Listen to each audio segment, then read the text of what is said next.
রাম মুরারি প্রভু রঘুনাথ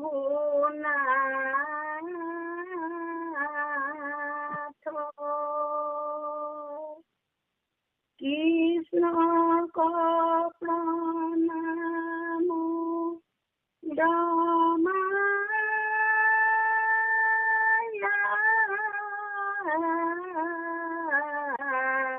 মাথ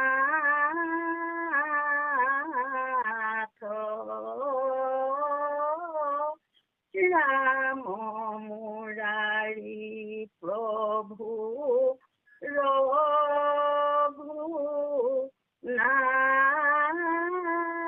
রঘুনাথ কৃষ্ণ প্রণাম রমায়া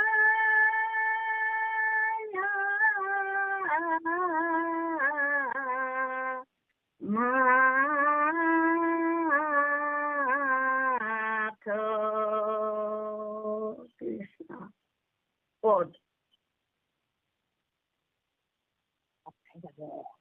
বুলন্ত হুকে শুনা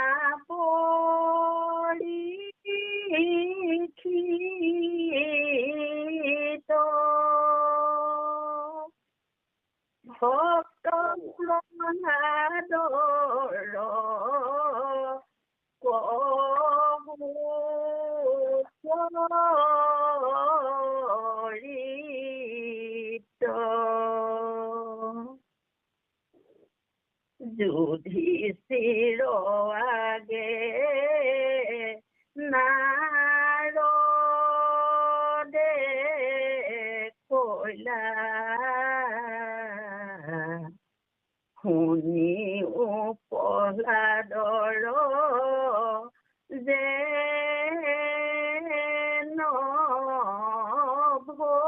ভইলা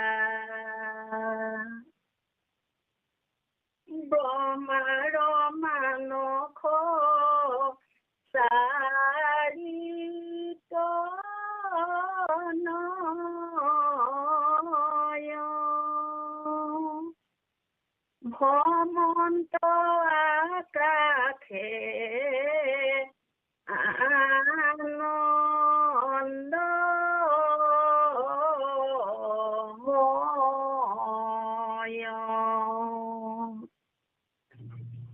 পান্ত বড়ি খিয়া ঠিকু কাখ নাহি কে বস্ত হবে দিগবাখ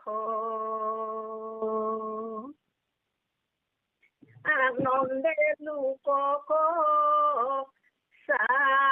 সাহন্তে ফুরি দিনে দেখিলা বৈকুণ্ঠ পুরী আছি আনন্দিত বিষ্ণুর স্নানে হবে চতুর্ভুজ পুরুষ মানে যতে করমণি লক্ষ্মী পটুক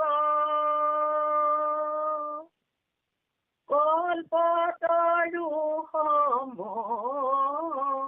বৃক্ষ যতে কৃষ্ণ কৃষ্ণ প্ৰভু কৃষ্ণ।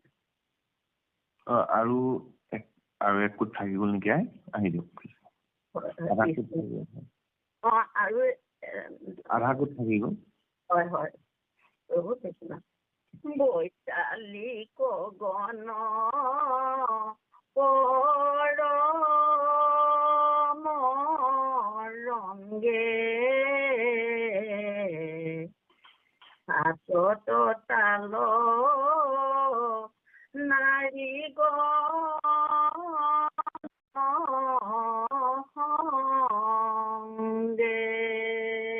কৃষ্ণ প্ৰভু কৃষ্ণ মাধৱ কৃষ্ণ শংকৰ গুৰু হৰিৰাম জয় গুৰু শংকৰ কৃপালু আই সমস্ত আজি ভকতি প্ৰসাদৰ ভকত সমস্তে আমাক আজ্ঞা কৰিছে কীৰ্তনৰ এই আমাৰ আইগৰাকীয়ে পাঠ কৰা এই অধ্যায় অংশটি আমাক ব্যাখ্যা কৰিব হেতু আচলতে আমি ইমানৰ পাত্ৰ নহয় আমাৰ ইমান অভিজ্ঞতাও নাই অভিজ্ঞও নহয় তথাপিতো ভকতৰ আজ্ঞা পালন কৰাটো অতিকৈ বাঞ্ছনীয় আৰু প্ৰয়োজনীয় আপোনালোকে জানে যে ভকতৰ কথা শুনিলে আমাৰ কৰ্মজড়তাবিলাক নাশ হয় আমাৰ যদি কৰ্মজড়তা আমি নাইকিয়া কৰিব বিচাৰিছো আমি সাধু সংগ ল'ব লাগিব আৰু সাধুসকলৰ আজ্ঞা সদায় আমি আখৰে আখৰে পালন কৰিব লাগিব সেইবুলি আমি আগবাঢ়ি আহিছো কিন্তু আমাৰ ইফালে একো নাই তথাপিতো আমি মাত্ৰ সৰলীকৰণ হিচাপে আগবঢ়াম আৰু এইখিনি আগবঢ়াওতে আমাৰ বহা টুটা হোৱাটো তেনেই স্বাভাৱিক যিহেতু আমি মোহমতী আৰু যিহেতু আপোনাহক মহন্তই ক্ষমাই ভূষণ আমাৰ অপৰাধ বহা টুটাখিনি আপোনাৰ হ'ব নিজ কিবা গুণে আমাক ক্ষমা কৰিব সেই হেতুকে আপোনাৰ সবাতিৰ চৰণত তথা ঈশ্বৰৰ চৰণত এভাগী ঘোষাৰে সৈতে আমি শৰণাগত হৈছো অ মৎস্য কুৰ্ম নৰসিংহ বামন পৰশুৰাম হলিৰাম বৰাহ শ্ৰীৰাম বুদ্ধ কল্কি নামে দখ আকৃতি ধৰিছা কৃষ্ণ তজু পাৱে কৰো প্ৰণাম তজু পাৱে কৰো প্ৰণাম কৃষ্ণ কৃষ্ণ হৰি কৃষ্ণ গোবিন্দ কৃষ্ণ কৃষ্ণ কৃষ্ণ আমাৰ ভকতি প্ৰসাদৰ অবিৰত ভাৱে ধাৰাবাহিক ভাৱে এই কীৰ্তন পাঠ কৰি ব্যাখ্যা কৰি আজি আমাৰ ষষ্ঠ স্কন্ধত পাইছেহি আৰু এই প্ৰহ্লাদ চৰিতৰ এই প্ৰথম কীৰ্তন ভাগে আমাৰ এগৰাকী পাঠ কৰিছে আপোনালোকে সকলোৱে জানে যে গুৰুজনাই ভাগৱতৰ পৰা যিমানবিলাক খণ্ড বা যিমানবিলাক চৰিত্ৰ আনিছে প্ৰত্যেকটো চৰিত্ৰৰ মাধ্যমেৰে তেওঁলোকৰ ভক্তি স্তুতি শ্ৰদ্ধা সেৱাৰ এইবিলাকৰ মাধ্যমেৰে গুৰুজনাই আমাক জ্ঞান দিছে অৰ্থাৎ আমাক ভকতি কেনেকৈ কৰিব লাগে তেনেকৈ ভক্ত প্ৰহ্লাদে ইয়াতনো এই 21টা 22টাৰ কীৰ্তনৰ মাধ্যমেৰে কেনেকৈনো ভগৱন্তক ভক্তি কৰিলে ইয়াৰ পৰানো আমি কি পালো এই গোটেই কথাখিনি আপোনালোকে যেতিয়া শেষলৈকে শুনিব তেতিয়ালৈকে নিশ্চয় গোটেই কথাখিনি বুজি পাব আমি মাত্ৰ থুলমূল ভাৱে আমাৰ যিটো অভিজ্ঞতা আমি যিটো বুজি পাইছো এতিয়া উদাহৰণস্বৰূপে ভক্ত প্ৰহ্লাদৰ আমি এটা কথা গম পালো যে এই মানে চৰিত্ৰৰ পৰা প্ৰহ্লাদ চৰিত্ৰৰ পৰা যে পাপ থাকিলেতো ঈশ্বৰ নাপায়, পুণ্য থাকিলেও ঈশ্বৰ নাপায়। অৰ্থাৎ পাপ পুণ্যৰ ওপৰতহে ভকতি। কাৰণ আৰু এটা কথা গম পালো যে এজন বৈষ্ণৱ পুত্ৰই 21 পুৰুষ উদ্ধাৰিব পাৰে। কেনেকৈনো উদ্ধাৰে 21 পুৰুষ? 21 পুৰুষ উদ্ধাৰ যে হয় কেনেকৈ হয়? এতিয়া এজন লোকে বহু যুগৰ পৰা যেতিয়াৰ পৰা তেওঁলোক আছে, আমি মাত্ৰ এটা উদাহৰণ দিছো, তেতিয়াৰ পৰা তেওঁলোকে কি কৰিছে, মৃতকৰ যিবিলাক আমাৰ যিবিলাক কুলাচাৰ ধৰ্ম, মৃতকৰ সকাম নিকাম সদায় কৰি আছে। কিন্তু এই সম্প্ৰতি সময়ত সেই ঘৰৰে এজন লোকে আহি কি কৰিলে, তেওঁ বৈষ্ণৱ ধৰ্ম গ্ৰহণ কৰিলে। আৰু বৈষ্ণৱ ধৰ্ম গ্ৰহণ কৰাৰ লগে লগে তেওঁতো এতিয়া সেই মৃতকৰ কৰ্মখিনি নকৰে। সেই মৃতকৰ কৰ্মখিনি নকৰাৰ লগে লগে যিমান পুৰুষ আছিলে, যিসকলক বছৰে মানে মৃতকৰ কাম কৰোঁতে খাবলৈ মাতে, তেওঁলোকক ধৰি বান্ধি থয় আৰু আহে বুলি বিশ্বাস আছে কাৰণে দিয়েও।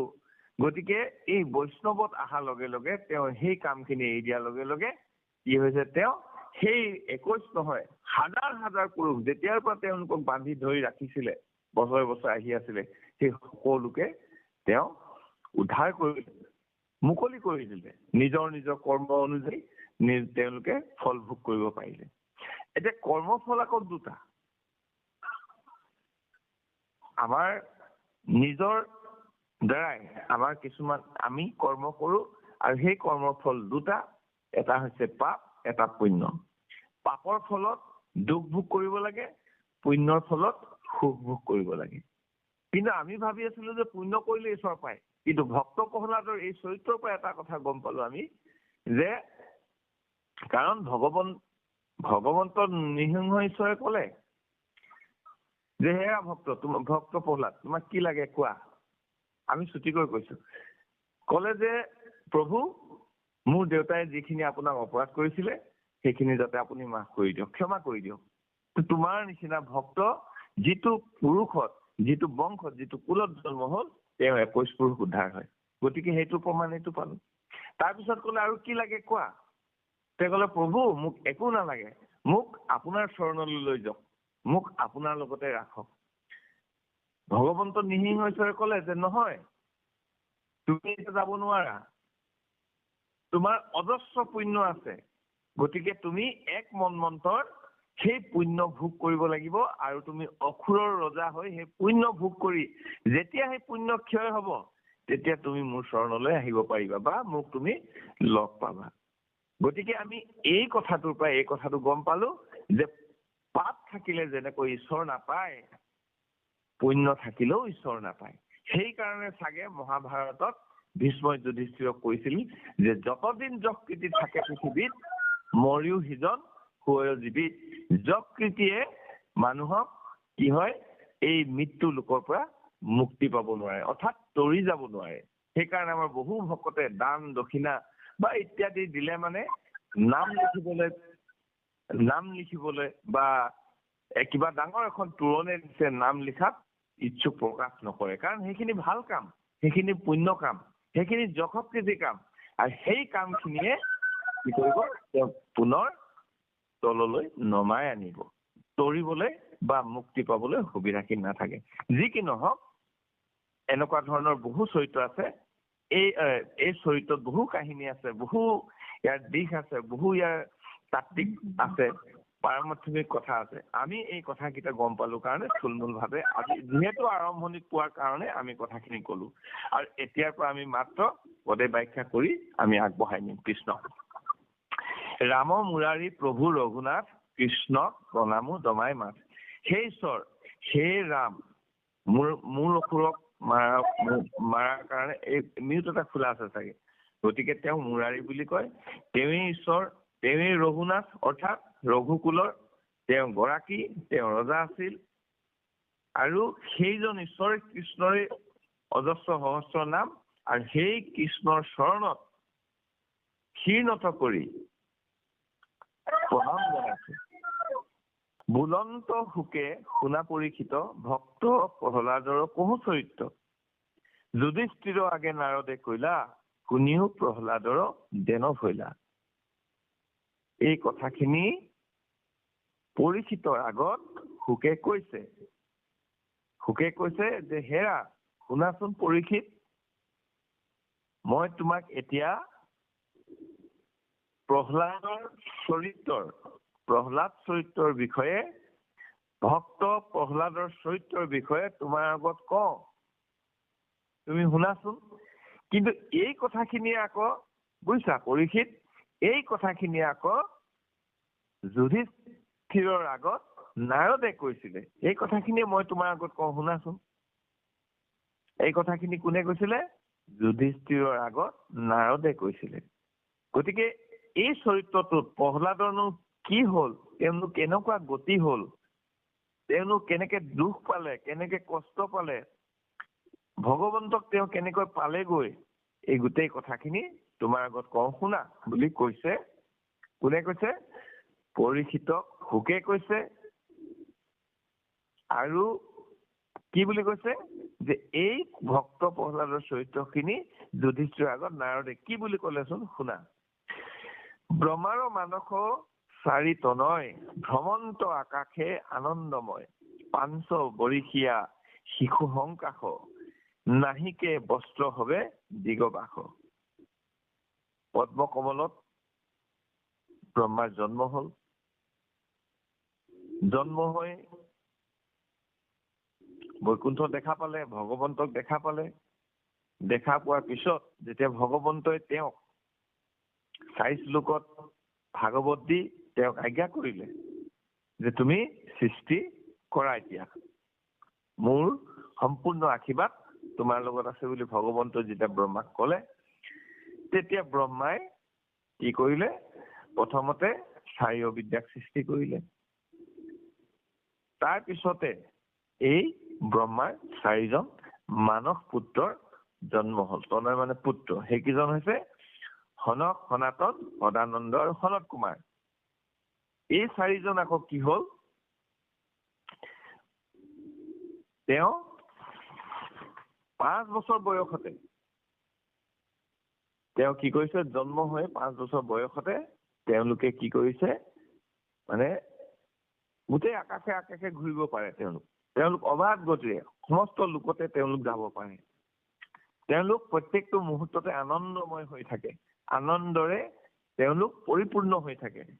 তেওঁলোকৰ কোনো লোভ, মোহ, মায়া, এই ৰিপুবিলাকে বা মায়াই এইবিলাকে তেওঁলোকক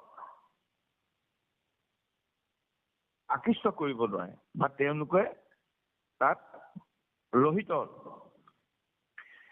এতিয়া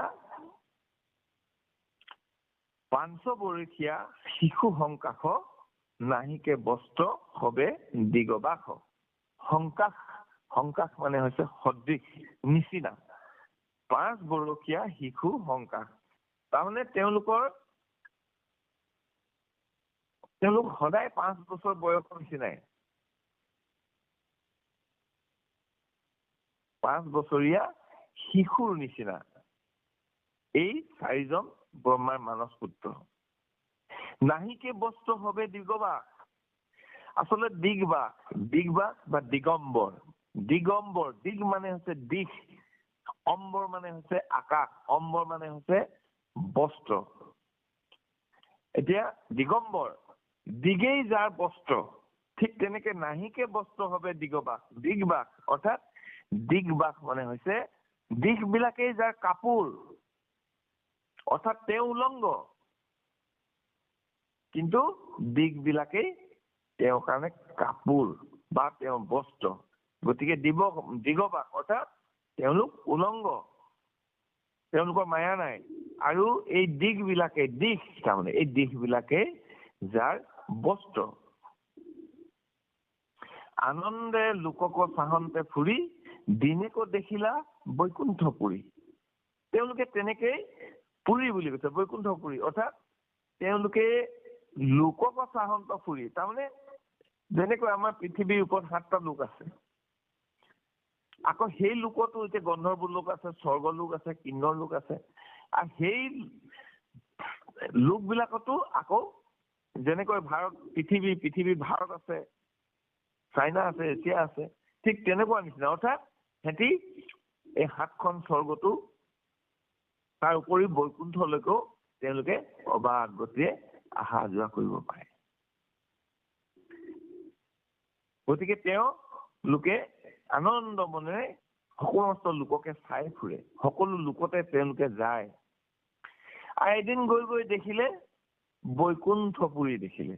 বৈকুণ্ঠ মানে য'ত নেকি মায়াৰ প্ৰভাৱ নাই, য'ত শক্তিৰ প্ৰভাৱ নাই। আপোনালোকে পাইছে ভাগৱতত বৈকুণ্ঠ বৰ্ণনাত, য'ত নেকি জন্ম জৰা মৃত্যু এইবিলাকৰ ভয় নাই, য'ত কালৰ পৰাক্ৰম নাই। সেই বৈকুণ্ঠত গৈ য'ত ভগৱন্তই সাধু ভকতসকলৰ কাৰণে বনাই ৰাখিছে বৈকুণ্ঠ, সেই বৈকুণ্ঠত গৈ এই চাৰি হৃদয় ওলালেগে। আৰু তেওঁলোকে দেখি অতি আনন্দিত বিষ্ণুৰ স্থানে হবে চতুৰ্ভুজ পুৰুষ মানে।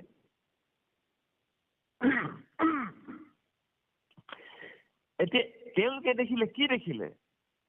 যে সেই বৈকুণ্ঠত যিমান বিষ্ণুৰ স্থান, অৰ্থাৎ ভগৱন্তই ভকতৰ কাৰণে বনাইছে, সেয়া ভগৱন্তৰ স্থান, ভগৱন্তই বনাইছে। তাত যিমান পুৰুষ আছে, অৰ্থাৎ পুৰুষ মানে তাত যিমান জীৱ আছে,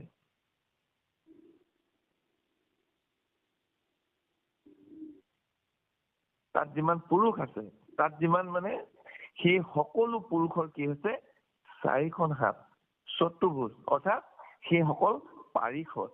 আৰু সেই পাৰিষদসকল সাক্ষাতে ভগৱন্ত ঈশ্বৰৰ নিচিনাই, মাত্ৰ কৌস্তৱ মণি আৰু এই বক্ষস্থল শিৱৎস পংক্তি, এই দুটা বস্তু নাথাকে। কৌস্তৱ মণি আৰু শিৱৎস পংক্তি, এই দুটা বস্তুৱে মাত্ৰ নাথাকে, বাকী সাক্ষাৎ ঈশ্বৰ সদৃশ। সেই কথাকে কৈছে, তাত যে যিমান পুৰুষ আছে সকলো পুৰুষে চতুৰ্ভুজ। যতেক ৰমণী লক্ষ্মী প্ৰত্যেক, কল্পতৰু সম বৃক্ষ যতে। আৰু যিমান ৰমণীসকল আছে তাত, প্ৰত্যেক ৰমণী সাক্ষাৎ লক্ষ্মী সাদৃশ। তাৰমানে তাৰ পুৰুষসকল চতুৰ্ভুজ, অৰ্থাৎ পাৰিষদী তনু, অৰ্থাৎ ভগৱন্ত ঈশ্বৰ সদৃশ পুৰুষসকল, আৰু ৰমণী বিলাক হৈছে প্ৰত্যেক গৰাকী লক্ষ্মী সাদৃশ। আৰু সেই ৰমণীসকলে, লক্ষ্মীয়ে যেনেকে সকলো বস্তু দিব পাৰে, ঠিক তেনেকে এই লক্ষ্মী সদৃশ প্ৰত্যেক গৰাকী ৰমণী কল্পতৰু সম বৃক্ষ যতে। তাৰমানে সেই পুৰুষসকলক, তাত যিসকল পুৰুষ আছে, মনে বিচৰা সমস্ত বস্তু দিব পাৰে। কল্পতৰু মানে বৈকুণ্ঠত থকা একোজোপা বৃক্ষ। আৰু সেই বৃক্ষই পাঠকে যি খোজে সেই বৃক্ষৰ পৰা পাব পাৰি। গতিকে সেই ৰমণীসকলক লক্ষ্মীৰ লগত তুলনা কৰি সেই কল্পতৰু বৃক্ষ সাদৃশ বুলি ৰমণীসকলক কোৱা হৈছে। আৰু পুৰুষসকল হৈছে সাক্ষাৎ চতুৰ্ভুজ পাৰিষদী তনু। ক'ত? বিষ্ণুৰ স্থানত, বৈকুণ্ঠত। কোনে লিখিছে? সনক সনাতন সদানন্দ আৰু সনত কুমাৰে এই দৃশ্যটো দেখিছে।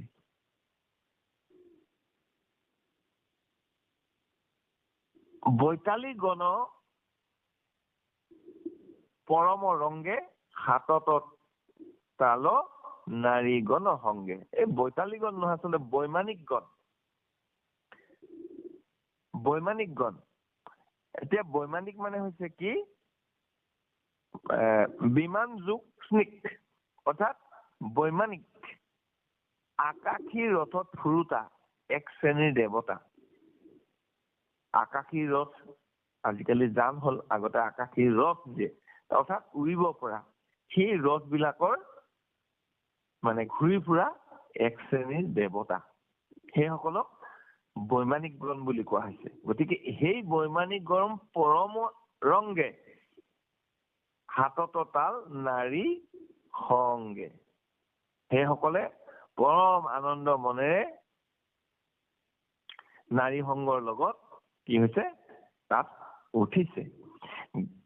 কৃষ্ণ আহক আপুনি একেবাৰে 23 লৈকে আহক দেই, 223 লৈকে আহক। কৃষ্ণ কৃষ্ণ কৃষ্ণ প্ৰভু কৃষ্ণ।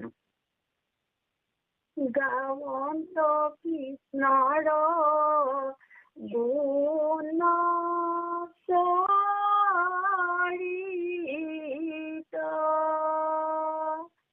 আনন্দতে দৌৱে সৱাৰো চিত, সুগন্ধি বায়ু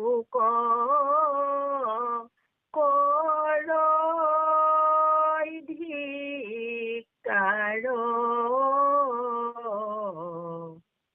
সিবেলা মন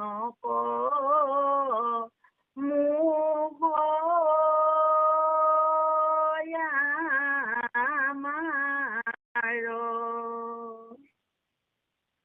ভ্ৰমৰ ৰাজে গাৱৈ হৰি গীত, যতে পক্ষী তাতে দেয়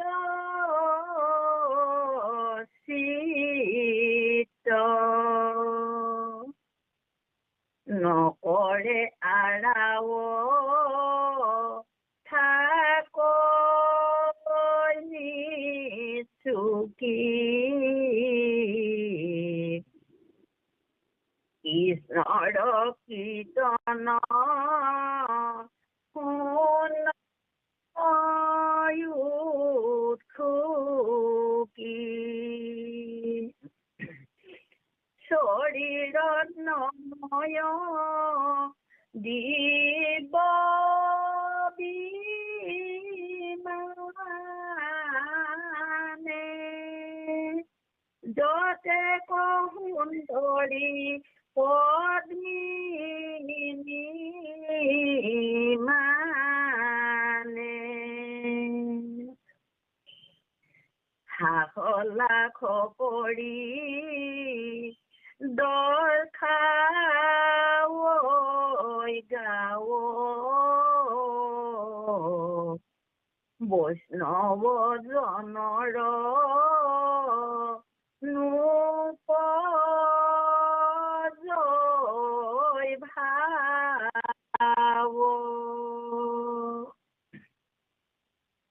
শৰীৰ গৃহে মহালক্ষ্মী নাৱে, হাতে ফুৰাই পদ্ম ভ্ৰমন্ত পাৱে, দেখিয়া স্ফটিক বাৰ গুণী, মাৰ্জয়ী সজেন লক্ষ্মী আপুনি। কৃষ্ণ প্ৰভু কৃষ্ণ কৃষ্ণ।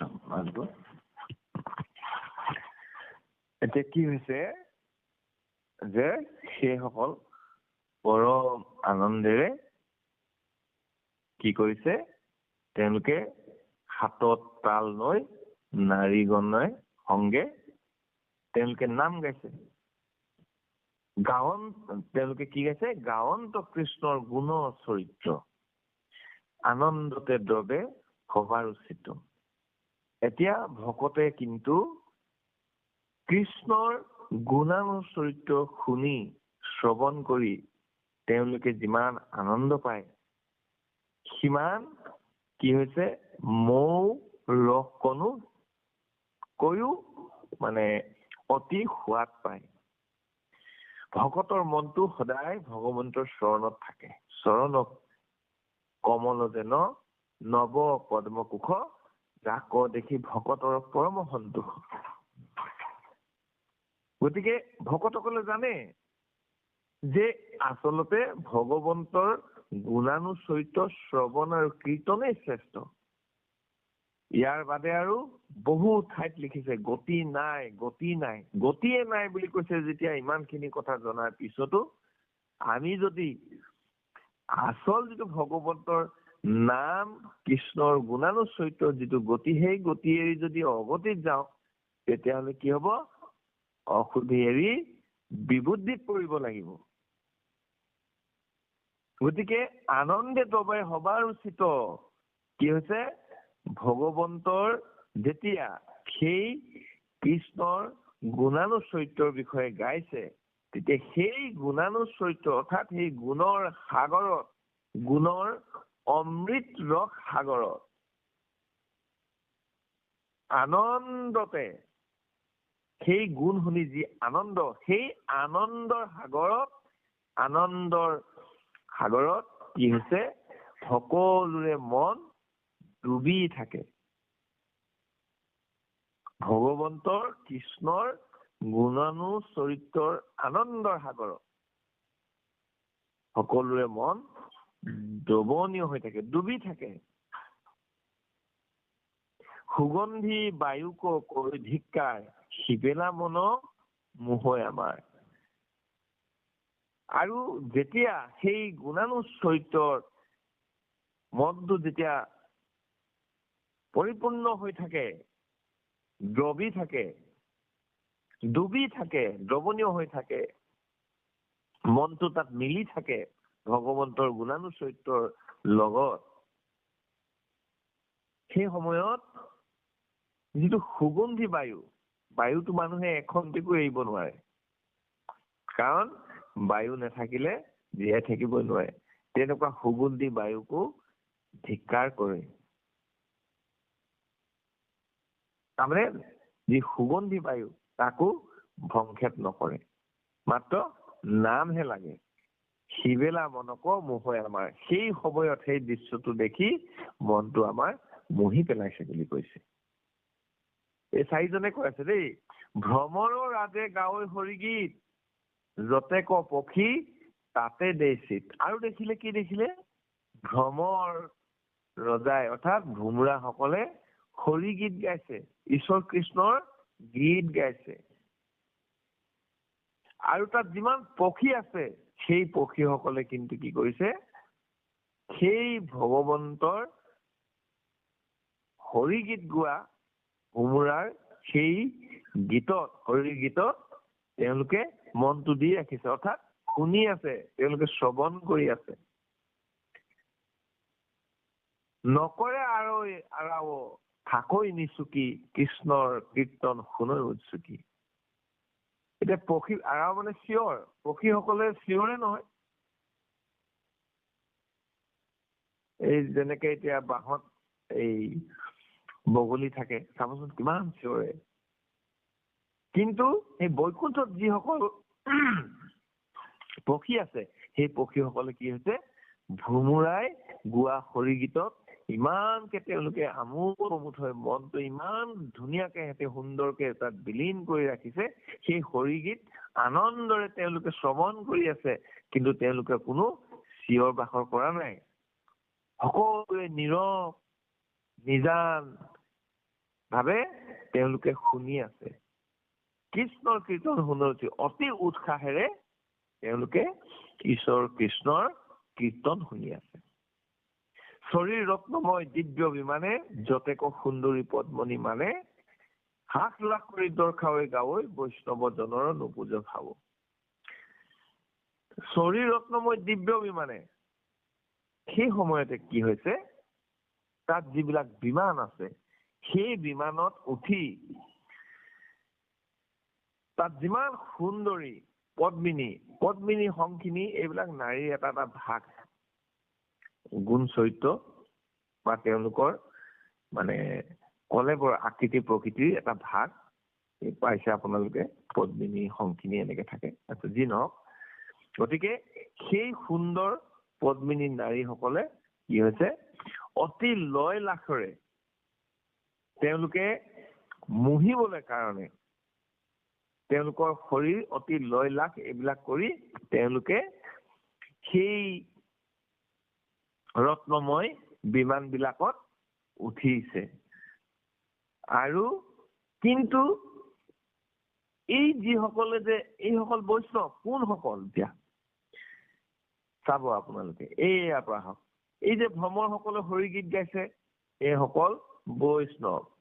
এই যে পক্ষীসকলে যে ঈশ্বৰৰ নাম চৰিত্ৰ শুনি আছে সেইসকল বৈষ্ণৱ।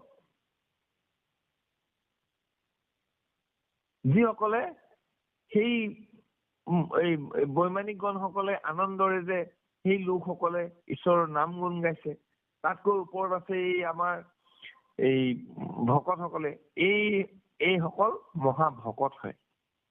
গতিকে এইসকলে কিন্তু সেই যে লয় লাভ কৰি এই যে মানে ৰথত উঠি যে এই পদ্মিনী সংখিনি এইসকলে কৰিছে, ইয়াত কিন্তু কি কৈছে, বৈষ্ণৱ জনৰ নুপুজয় ভাৱ। একো তেওঁলোকৰ প্ৰতি একো ভাৱ নাহে, মনত একো জাগ্ৰত নহয়। শৰীৰৰ গৃহে মহালক্ষ্মী মায়ে হাতে ফুৰাই পদ্ম ভ্ৰমন্ত পাৱে। তাৰপিছত কি হৈছে, যিসকল মহালক্ষ্মী, ইয়াত কৈছে শৰীৰৰ গৃহ, আমাৰ এই বৈকুণ্ঠ মহালক্ষ্মীয়ে কি কৰিছে, শৰীৰৰ গৃহত অৰ্থাৎ ভগৱন্তৰ গৃহত, ভগৱন্তৰ মন্দিৰত, তাৰমানে বৈকুণ্ঠত য'ত ভগৱন্ত আছে সেই গৃহত লক্ষ্মী মায়ে কি কৰিছে,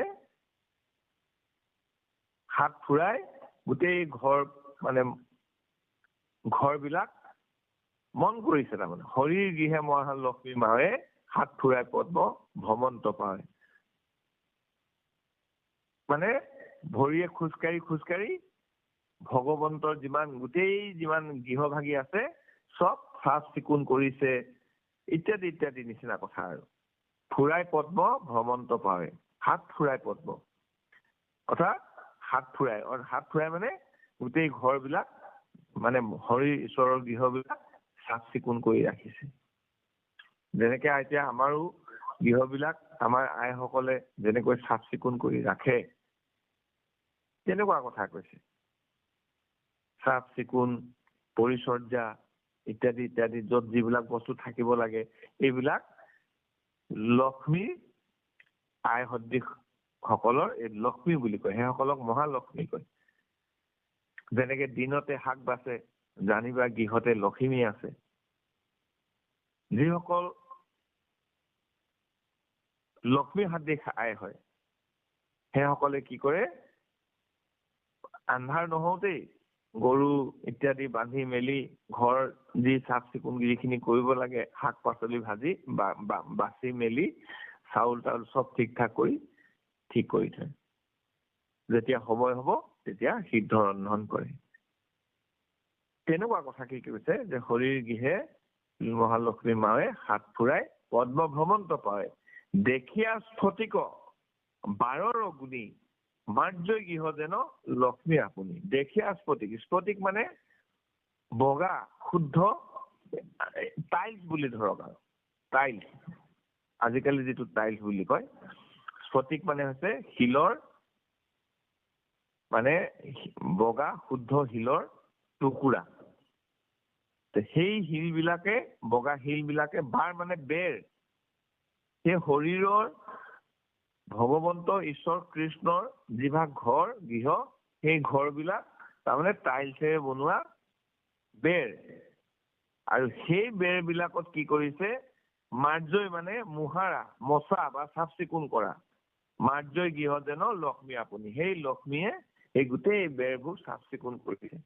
আমাৰো এতিয়া চাব কিছুমান ঘৰত বৰ সুন্দৰকৈ ঘৰ বনাইছে, চট ঢালাই পকা, কিন্তু মকৰা জাল ভৰ্তি হৈ থাকে।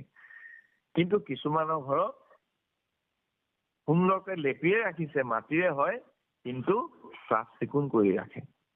গতিকে এইবিলাক চৰিত্ৰ বা এই লিখনিৰ দ্বাৰাই আমাক কিছুমান আমাৰ দৈনন্দিন জীৱনত আমি কেনেধৰণে চলিব লাগে, আমাৰ বেৰ চাল ঘৰ তল ওপৰ কেনেকুৱা ধৰণৰ চাফ চিকুণ কৰিব লাগে, কি এইবিলাক কথাও ইয়াতে গুৰুজনাই আধ্যাত্মিকভাৱে সোমোৱাই ৰাখিছে। গোবিন্দ গুণ চৰিত্ৰ বাজে, শুনৈ গ্ৰাম্য কথা যিটো নীলাজে। কৃষ্ণ প্ৰভু সেটা কি নাই যোৱা প্ৰভু? কৃষ্ণ আপুনি একেবাৰে শেষ কৰি দিয়ক এবাৰ দেই। কৃষ্ণ প্ৰভু কৃষ্ণ কৃষ্ণ কৃষ্ণ মাধৱ। গোবিন্দৰ গুণ চৰিত বাজে, শুনৈ গ্ৰাম্য কথা যিটো নীলাজে। বৈকুণ্ঠে নযাৱ সিটো ভাগ্য শূন্য, কুকথায়ে হৰৈ সমস্তে পুণ্য। তমোনৰকে শুৱৈ চিৰ বাস, আপুনি চিন্তই আপোনাৰ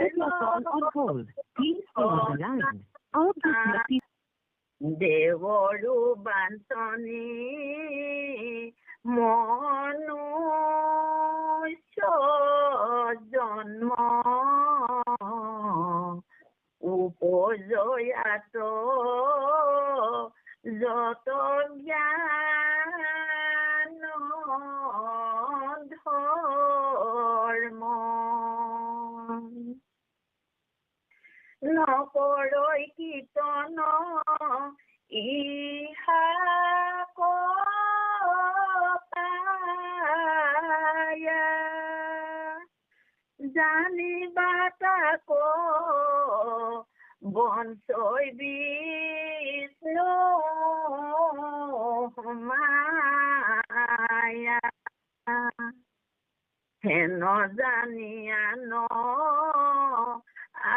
আলাপ এৰি, বোলা হৰি হৰি সমাজে বেৰি। কৃষ্ণ প্ৰভু কৃষ্ণ কৃষ্ণ কৃষ্ণ মাধৱ। এতিয়া কি কৰিছে? লক্ষ্মী মহালক্ষ্মীয়ে ভগৱন্তৰ গৃহত এনেকৈ এইখিনি কৰি আছে। এতিয়া গোবিন্দৰ গুণ চৰিত্ৰ বাজে, শুনৈ গ্ৰাম্য কথা যিটো নীলাজে।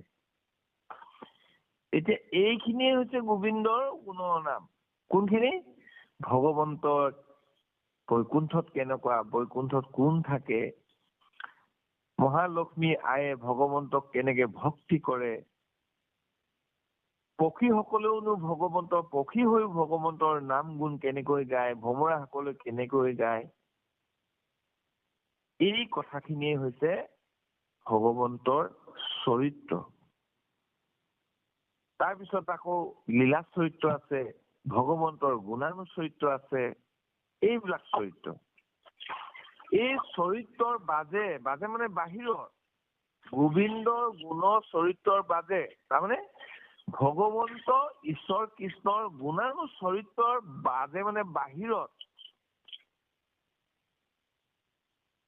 মানে এই গোবিন্দৰ কৃষ্ণৰ গুণানুচৰিত্ৰৰ বাদে বা বাজে বা বাহিৰত অন্য যিমানখিনি আছে, ইয়াৰ ভিতৰত নহয়, তাৰমানে গুণানুচৰিত্ৰৰ ভিতৰত নহয়, গুণানুচৰিত্ৰৰ বাহিৰত যিমানখিনি আছে সেইবিলাকক গ্ৰাম্য কথা আছে, সেইবিলাকক গ্ৰাম্য কথা বুলি কৈছে। কোনবিলাক?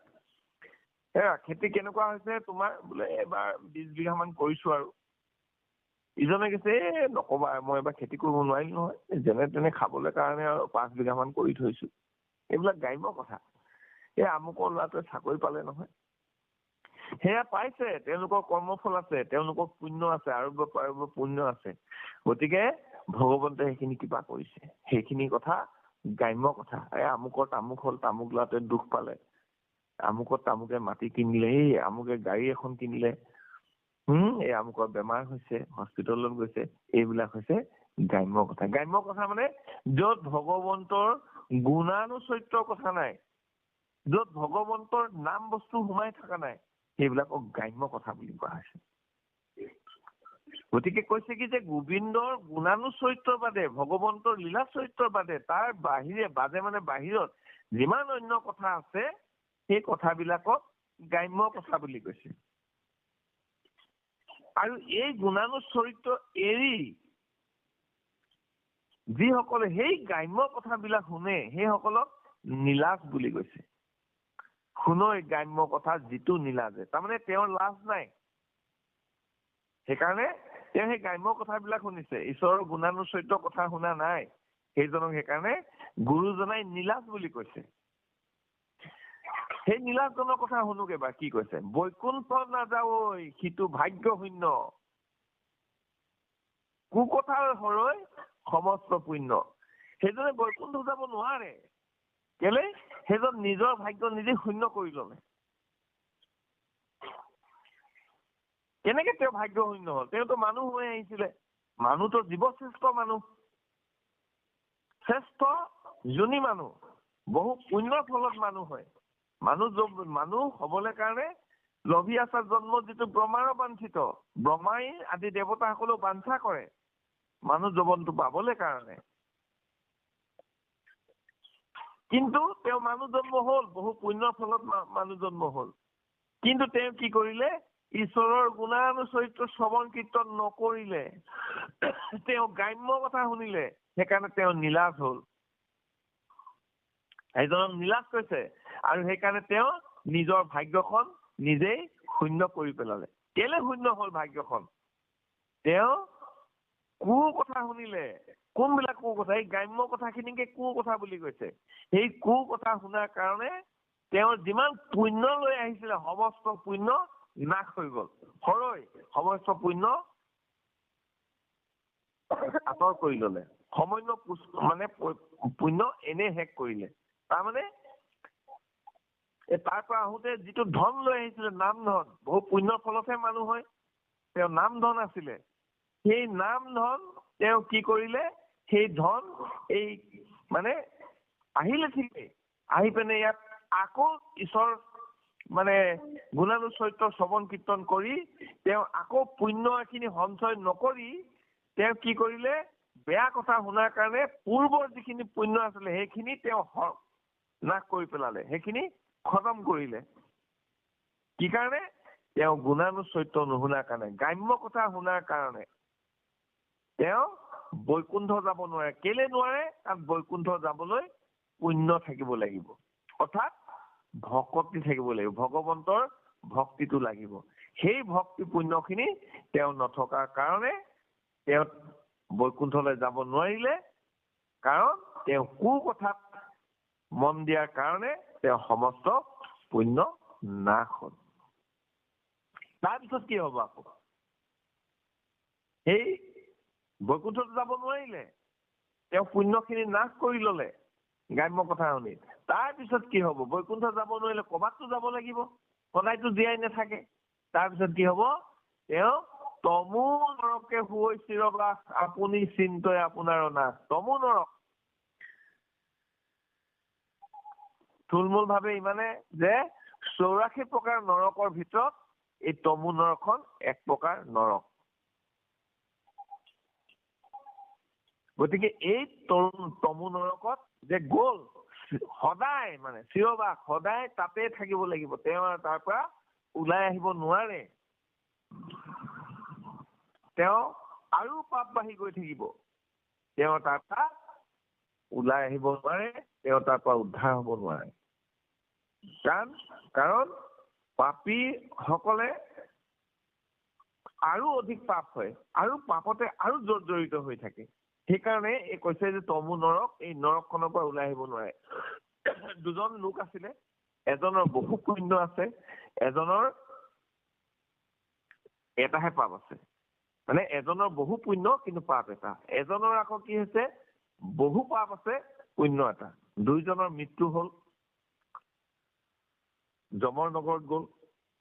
যমে চিত্ৰগুপ্তক সুধিলে যে চোৱাচোন চোৱা এওঁলোকৰ কি হৈছে। বোলে প্ৰভু এইজনৰ সমস্ত পাপে আছে, এইজনৰ মাত্ৰ এটা পুণ্য আছে। এইজনৰ আকৌ সমস্ত পুণ্য আছে, এইজনৰ এটা পাপ আছে। যমে সুধিলে ঐ তই কচোন তই কি প্ৰথমে কোনটো ভোগ কৰিবি। বহু পাপ থকা জনে ভাবিলে মোৰতো পুণ্য এটাই আছে, গতিকে মই প্ৰথমে বোলে পুণ্যটোহে ভোগ কৰো। যা তই, তাক জন্ম দি দিলে ভকতৰ ঘৰত জন্ম। আৰু এজনৰ ঢেৰ পাপ আছে, কি কয় ঢেৰ পুণ্য আছে কিন্তু পাপ এটা আছে। তাক সুধিলে তই কোনটো ভোগ কৰিবি, এইটো মোৰ সমস্ত পুণ্যই আছে, মই পাপটোকে ভোগ কৰো বুলি কলে। যা তেনেহলে তই অসুৰৰ ঘৰত জন্ম দি দিলে। এতিয়া সেই ঢেৰ পুণ্য থকাজনে এটা পাপ ভোগ কৰিবলৈ অসুৰৰ ঘৰত গৈ জন্ম হৈ পাপ কৰোতে কৰোতে কৰোতে এইফালে যিমান পুণ্য আছে সেইখিনি ক্ষয় হৈ গল, তেওঁ মহাপাপী হল। আকৌ এই পুণ্য এটা আছিলে, চব পাপ আছিলে, তেওঁ ভকতৰ ঘৰত গৈ ভাল কাম কৰোতে কৰোতে কৰোতে এই তেওঁৰ অজস্ৰ বেয়াখিনিও নাইকিয়া হৈ সমস্ত পুণ্যৰে সঞ্চিত হল। গতিকে ঠিক তেনেকুৱা কথা, এই তমু নৰকত যদি যায় তাত চিৰবাস এইকাৰণে হয়, তাৰমানে তেওঁ পুণ্য কৰাৰ ব্যৱস্থাটো তাত নাই। গতিকে পাপৰ ওপৰত পাপ হব আৰু তাৰ পৰা উদ্ধাৰ হব নোৱাৰে। গতিকে সেই তমু নৰক ইমান শ্ৰেষ্ঠ নৰক, ইয়াত মাত্ৰ গ্ৰাম্য কথা হবলৈ যায়। ঈশ্বৰৰ নাম শ্ৰৱণ কীৰ্তন সাধু সংগ নললে সেই নৰকত যায়। আপুনি চিন্তই আপোনাৰ নাশ, তেওঁৰ ওপৰতে কথা আছিলে, মোৰ ওপৰতে কথা, মই ঈশ্বৰৰ নাম শুনো নে নুশুনো। আমাকতো ইয়াত কোনো কাকো বল প্ৰয়োগ কৰা নাই, কোনো কাকো কৰা নাই, সকলো স্বতন্ত্ৰ, সকলো অধিকাৰ আছে, যোনে যি কৰিছে। গতিকে যিজনে এই তমু নৰকত যালে সেইজনক কোনোবাই জোৰ জবৰদস্তি কৰিছিলে, নাই কৰা নহয়। তেওঁ নিজেই ঈশ্বৰৰ নাম নুশুনাৰ কাৰণে তেওঁ নিজেই সেই তমু নৰকত যাবলগীয়া হল। গতিকে কৈছে যে আপুনি চিন্তই আপোনাৰ নাশ, নিজেই নিজৰ নাশটোৰ কথা চিন্তা কৰা হল। দেৱৰো বাঞ্ছনী মনুষ্য জন্ম, ওপৰতে আত্ম যত জ্ঞান ধৰ্ম 84 লক্ষ যোনি, অৰ্থাৎ 84 লক্ষ জীৱ, এটা এটা জীৱই এখন এখন নৰক। মনুষ্য শ্ৰেষ্ঠ জীৱ, কিন্তু মনুষ্যও নৰক, কিন্তু শ্ৰেষ্ঠ নৰক। গতিকে এই মনুষ্য জন্মটো পাবলৈ কাৰণে দেৱতাসকলে বাঞ্ছা কৰে। আমি আগতে কলো যে লভি আছা জন্ম যিটো ব্ৰহ্মাৰ বাঞ্ছিত, যিটো দেহ পাইছো, যিটো মনুষ্য শৰীৰ পাইছো, 4টা যুগৰ সংযোগ ঘটিছে, ধন্য ধন্য কলিকাল, ধন্য নৰক অনুভাল, ধন্য ভাৰত বৰিষ। গতিকে এই সংযোগৰ বহু পুণ্যৰ ফলত আমি মানুহ জন্মটো পাইছো। ইয়াতে আমি পুণ্য অৰ্জন কৰিব পাৰো, ইয়াতে আমি পাপ অৰ্জন কৰিব পাৰো, ইয়াতে আমি ভকতি কৰিব পাৰো, ইয়াতে আমি শত্ৰু হব পাৰো, ইয়াতে আমি মৃত্যু হব পাৰো, ইয়াতে আমি অসুৰো কৰিব পাৰো, ইয়াতে আমি ভগৱন্তক ভক্তি কৰি এই মনুষ্য জীৱনৰ পৰা আমি উত্তৰণ ঘটাব পাৰো। এই জীৱৰ পৰা আমি অধোগতিও যাব পাৰো, তল দুনিলেও যাব পাৰো, ওপৰ দুনিলেও যাব পাৰো। কিয়নো কাৰণ একমাত্ৰ মনুষ্যকহে জ্ঞান, বিবেক, বিচাৰ, বিবেচনা, শুদ্ধ অশুদ্ধ এইখিনি মানে বিচাৰ কৰিব পৰা শক্তিটো একমাত্ৰ মনুষ্যত আছে। সেইকাৰণে কৈছে যে দেৱতাসকলে বাঞ্ছা কৰে মনুষ্য জন্ম পাবলৈ। কেলে? উপজয় আত যত জ্ঞান ধৰ্ম, কাৰণ যিমান জ্ঞান মনুষ্যহে জ্ঞান আছে, অন্য জীৱৰ বৈষয়িক জ্ঞান সকলোৰে আছে, বিষয় সম্বন্ধ ইন্দ্ৰিয় সুখযত সমস্ত জনিত পায়, শৰীৰৰ সেৱা এক স্থানে নাই, শৰীৰৰ সেৱা কেৱলহে মনুষ্যত জানিয়া যতনে ফুৰা হৰিগুণ গায়। একমাত্ৰ মনুষ্যতে জ্ঞান আছে। ধৰ্ম ইয়াতেই অৰ্জন কৰিব পাৰে, অধৰ্মও ইয়াতেই অৰ্জন কৰিব পাৰে। গতিকে শ্ৰেষ্ঠ জীৱ হৈ যদি আমি ঈশ্বৰৰ ভকতি নকৰো তেতিয়াহ'লে আমাক পশু তুল্য, কাৰণ পশুৰ সমানেই হলো। পশুতকৈ আমাৰ শ্ৰেষ্ঠ আমি, কিয়নো আমি এই বিচাৰ বিবেচনা কৰিব পাৰো। যদি বিচাৰেই কৰিব নোৱাৰিলো, বিবেচনাই কৰিব নোৱাৰিলো, শুদ্ধ অশুদ্ধ বাচিবই নাজানিলো, তেনেহলেনো মানুহ হৈ কি লাভ হ'ল? পশু সমানেই হ'ল। সেইকাৰণে পশুটো অধম, কৃষ্ণ বদতি। ঈশ্বৰে নিজেই কৈছে, নকৰৈ কীৰ্তন ইহাক পায়া, জানিবা তাকো বঞ্চই বিষ্ণু মায়া। ইমান সুন্দৰ শ্ৰেষ্ঠ জীৱ, শ্ৰেষ্ঠ মনোহৰ শৰীৰ পায়, কত পুণ্যৰ ফলত মানুহ যোনি পায়। যদি কীৰ্তন নকৰে, মানুহ দেহ শৰীৰ পাই যদি ঈশ্বৰৰ নাম ভক্তি নকৰে, সাধু সংগ নলয়, তেতিয়াহ'লে সেইজনক জানিবা, সেইজনক বিষ্ণু মায়াই পালে। আপোনালোকে জানে নহয়, মায়া 4 প্ৰকাৰ, বিষ্ণু মায়া, মনুমতি মায়া, মধুমতি মায়া, এনেকে আছে নহয়, যোগ মায়া।